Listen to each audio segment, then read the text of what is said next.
$750,000 for soda. That's what the Oregon Department of Corrections paid this biennium to quench the thirst of inmates, and it has one watchdog group furious tonight. We have top story coverage from 9 Team's Scott Burton. He's here with a closer look at this issue. Scott?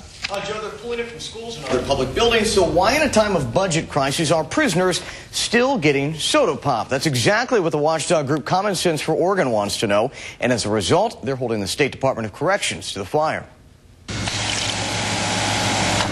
$770,000 for soda pop.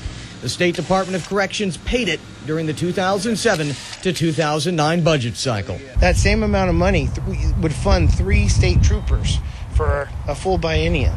Ross Day of Common Sense for Oregon found the item recently in his examination of the state's budget. The purchase garnered his organization's Golden Fleece Award. All the Constitution requires is water.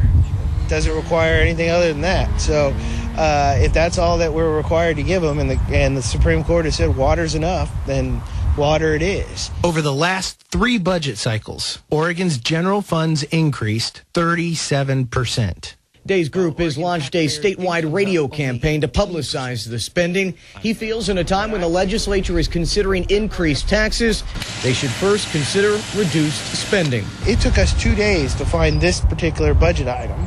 And if it took us 2 days just to find this, we can't help but wonder, what else? This is just the tip of the iceberg. For its part, the Department of Corrections acknowledges soda pop spending is an issue.